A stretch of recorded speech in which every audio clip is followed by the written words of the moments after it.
Selain itu, membaca Al-Quran adalah ibadah. Satu huruf yang kita baca bernilai 10 kebaikan.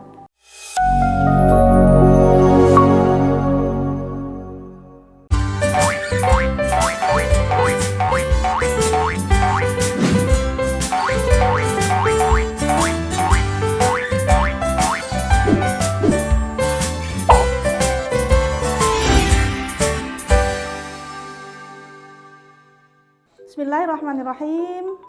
Assalamualaikum warahmatullahi wabarakatuh.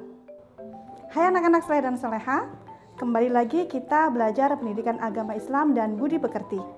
Pada pembelajaran kali ini, masih di pembelajaran pertama, mari belajar Quran Surah At-Tin. Materi, menulis, dan makna kandungan dari Surah At-Tin. Sebelum itu, marilah kita berdoa agar apa yang kita pelajari hari ini mendapatkan ilmu dan bermanfaat. A'udzubillahi minasyaitonirrajim. Bismillahirrahmanirrahim. Rabbi zidni ilma warzuqni fahma waj'alni minasyolihin. Amin ya rabbal alamin. Baik anak-anak yang saleh dan salehah, tujuan pembelajaran kita kali ini adalah yang pertama, kita bisa menulis Quran Surah At-Tin dengan baik dan benar. Dan yang kedua, kita bisa memahami terjemah dan isi kandungan dari Quran Surah At-Tin. Nah, anak-anak saleh dan salehah, minggu lalu kalian sudah belajar bagaimana cara membaca dan menghafalkan Quran Surah At-Tin dengan baik dan benar. Maka hari ini anak-anak akan belajar terjemah dan isi kandungannya. Anak-anak, sebagai seorang muslim, kita harus bisa menulis huruf Al-Quran dengan baik. Karena menulis huruf Al-Quran akan memperoleh ilmu dan keterampilan serta pahala dari Allah Subhanahu wa Ta'ala. Menulis huruf Al-Quran tidaklah sulit, asalkan rajin dan teliti, serta penuh kesabaran. Cara menulisnya kita mulai dari arah sebelah kanan ya anak-anak. Dalam menulis huruf Al-Quran, sebaiknya memperhatikan letak huruf-hurufnya. Ada huruf yang ditulis letaknya di atas garis buku dan ada pula yang harus ditulis di bawah garis buku. Bagaimana cara menulisnya? Anak-anak, perhatikan tutorial video berikut ini. Baik anak-anak, kita awali dengan menulis lafal basmalah. Ya, perhatikan ada huruf yang di atas garis dan harus di bawah garis seperti huruf mim, letaknya di bawah garis. Huruf ro, ekornya juga di bawah garis. Huruf nun, ekornya juga di bawah garis.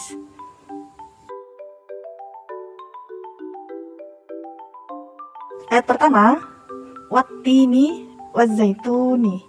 Perhatikan huruf waw, ekornya di bawah garis. Ta tepat di atas garis. Huruf zai juga di bawah garis. Nun juga di bawah garis. Selanjutnya di ayat kedua, waturi sinina. Perhatikan baik-baik ya.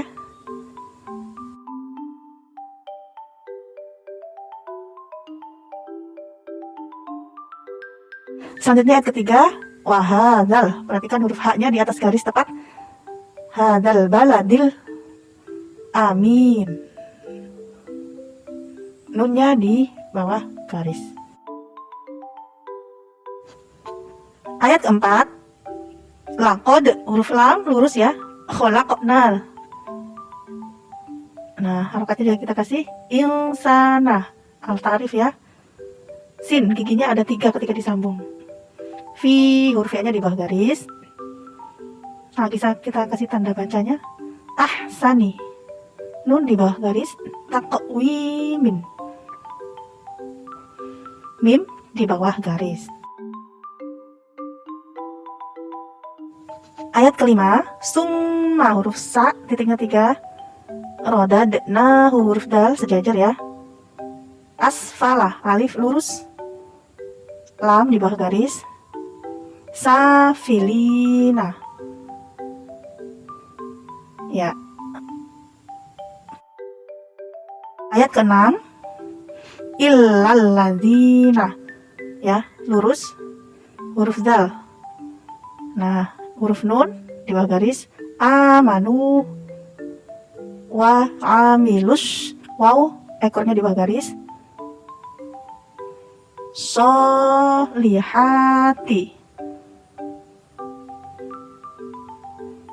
falahum, huruf H, huruf mim, perhatikan baik-baik, ajrun, ada hamzahnya di atas ya, ghairu, rin tanpa ekornya diputus ya ketika disambung, mamnunin.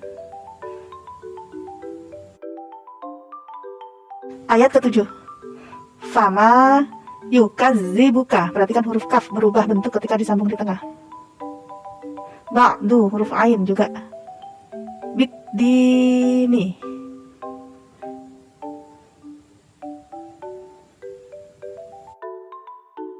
Terakhir, alai sallahu, lafal jalalah ya, bi kamil. Untuk kaf ada dua macam ya ketika di tengah, hakimina. Nah, selesai. Selamat mencoba anak-anak ya. Nah, perhatikan semuanya. Bagaimana anak-anak? Cukup mudah bukan? Selanjutnya, kalian bisa menyalin lafal Quran Surah At-Tin yang ada di halaman 5 dan 6 buku siswa kalian ya. Salinlah bagian tersebut dengan tepat, rapi, dan teliti. Mintalah bantuan ayah dan bunda kalian di rumah ya untuk mengkoreksi hasil tulisan kalian. Berikutnya, kita akan belajar terjemah dan isi kandungan surah At-Tin. Ibu akan bacakan surah At-Tin dan terjemahnya. Kalian bisa perhatikan ya anak-anak. Kita awali dengan lafal ta'awudz dan basmalah. A'udzu billahi minasyaitonir rajim. Aku berlindung kepada Allah dari godaan syaitan yang terkutuk. Bismillahirrahmanirrahim. Dengan menyebut nama Allah yang Maha Pengasih lagi Maha Penyayang. Wattini wazzaitun, demi buah tin dan buah zaitun. Waturi sinin, dan demi gunung Sinai. Wahadzal baladil amin, dan demi negeri yang aman ini. Laqad khalaqnal insana fi ahsani taqwim. Sesungguhnya kami telah menciptakan manusia dengan bentuk yang sebaik-baiknya. Summa radadnahu asfala safilin. Kemudian kami mengembalikannya ke tempat yang serendah-rendahnya. Illalladzina amanu wa amilus solihati falahum ajrun ghairu mamnun. Kecuali orang-orang yang beriman dan beramal soleh, maka baginya pahala yang tiada putus-putusnya. Fama yukadzibuka ba'du biddin. Maka apakah yang membuatmu mendustakan hari pembalasan sesudah itu? Alaisallahu biahkamil hakimin. Bukankah Allah Subhanahu wa taala adalah hakim yang paling adil? Shadaqallahul azim. Maha benar Allah yang maha agung dengan segala firman-Nya. Anak-anak, tahukah kalian mengapa dinamakan surah At-Tin? Surah ini dinamakan At-Tin diambil dari kata At-Tin yang terdapat pada ayat pertama, yang artinya buah tin. Surah At-Tin adalah surah yang ke-95 dalam Al-Quran, yang jumlahnya ada 8 ayat dan termasuk golongan surah yang diturunkan di Mekah atau disebut sebagai surah Makkiyah. Sekarang, marilah kita perhatikan makna kandungan dari surah At-Tin berikut. Ayat pertama, Allah bersumpah demi buah tin dan buah zaitun. Perhatikan gambar berikut ya. Ada gambar buah tin dan buah zaitun. Buah tin dan zaitun adalah buah yang enak dan lembut serta mudah dicerna. Buah ini memiliki banyak manfaat untuk kesehatan. Di antaranya untuk memperhalus kulit, mengencerkan dahak, membersihkan ginjal, dan menghancurkan batu pada saluran air seni, serta dapat melonggarkan rongga hati dan limpa. Sedangkan buah zaitun yaitu buah yang memiliki keistimewaan yang luar biasa karena mengandung banyak minyak dan sangat berguna juga untuk kesehatan. Di ayat yang kedua, Allah juga bersumpah demi Gunung Sinai. Gunung Sinai terletak di semenanjung Sinai, lintasan antara tanah Mesir ke Israel, Arab, dan Mesopotamia. Gunung setinggi 2.280 meter ini juga dikenal sebagai Jabal Musa, yang artinya Gunung Nabi Musa. Karena di tempat ini, Nabi Musa alaihissalam pernah menerima wahyu pertama dan diangkat sebagai Rasul. Pada malam Mi'raj, Rasulullah SAW juga pernah mampir sebentar di tempat ini untuk melaksanakan sholat sebagai penghormatan beliau kepada kesucian tempat tersebut. Ayat ketiga, Allah bersumpah demi negeri yang aman ini. Yang dimaksud dengan negeri yang aman adalah kota Mekah. Karena siapapun yang memasukinya akan terjaga keamanannya dan keselamatannya. Ka'bah sebagai kiblat umat Islam di seluruh dunia ada di kota ini, anak-anak. Kota Mekah juga disebut sebagai Ummul Qura dan tanah yang aman. Selanjutnya ayat keempat, Allah Subhanahu wa Ta'ala menjadikan manusia dalam bentuk yang sebaik-baiknya. Proses kejadian manusia tidak sama dengan kejadian makhluk yang lain. Manusia memiliki jasmani, rohani, akal, dan nafsu. Anggota tubuh manusia serasi dan seimbang sehingga tampak sangat indah dan cantik. Manusia harus mampu menjaga keseimbangan yang dimilikinya agar menjadi insan yang mulia. Ayat kelima, Allah Subhanahu wa Ta'ala mengingatkan kepada manusia, sekalipun mereka sempurna, tetapi dapat turun derajatnya menjadi hina. Karena apa?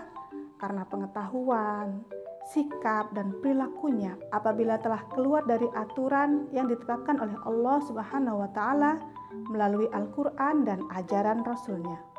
Ayat ke-6, orang-orang yang tidak pernah hina adalah mereka yang beriman dan melaksanakan amal soleh. Orang yang demikian itu akan selamat dari kehinaan di dunia dan di akhirat. Ayat ke-7, pada hari kiamat nanti ada hari pembalasan terhadap perbuatan manusia yang baik dan yang buruk. Manusia seharusnya tidak meragukan adanya hari pembalasan, karena Allah Subhanahu wa Ta'ala sudah menunjukkan bukti-buktinya. Allah Subhanahu wa Ta'ala memberikan akal kepada manusia untuk berpikir tentang ciptaannya dan hati untuk merasakan iman. Pertanyaan Allah Subhanahu wa Ta'ala itu untuk mengingatkan adanya hari kiamat agar manusia tidak lupa dan lalai sehingga terjerumus dalam dosa dan kehinaan. Di ayat ke-8, Allah Subhanahu wa Ta'ala menegaskan bahwa dirinya adalah Maha mengetahui, sebagus-bagus pencipta dan pengatur segala urusan. Allah Subhanahu wa Ta'ala yang memberikan keputusan atas segala persoalan. Tiada perbuatan walau sekecil biji sawi pun yang dapat terlepas dari pengadilannya. Pengadilan Allah Subhanahu wa Ta'ala adalah sebaik-baik pembuat keputusan. Allah Subhanahu wa Ta'ala Maha Pengasih kepada seluruh hamba-Nya. Ia senantiasa mengingatkan agar manusia tidak lupa diri. Jika ternyata manusia masih melakukan dosa, maka karena keadilannya, manusia akan menanggung akibat dan pembalasan atas dosa-dosanya itu. Allah Subhanahu wa Ta'ala juga telah menyiapkan kenikmatan bagi orang-orang yang menjalankan syariatnya. Baik anak-anakku yang soleh dan solehah, itulah tadi cara menulis, terjemah, dan isi kandungan dari Quran Surah At-Tin. Semoga kita senantiasa bisa mengamalkan dan mengambil hikmah dari itu semua ya. Akhirnya, sekian pembelajaran kita kali ini. Terima kasih atas perhatiannya. Tetap semangat belajar dari rumah, gunakan waktu sebaik mungkin, dan jangan lupa tetap berdoa dan menjaga kesehatan. Semoga Allah Subhanahu wa Ta'ala selalu melindungi kita semua ya. Amin ya Rabbal Alamin. Mari kita akhiri dengan membaca hamdalah. Walhamdulillahirabbil alamin. Wassalamualaikum warahmatullahi wabarakatuh.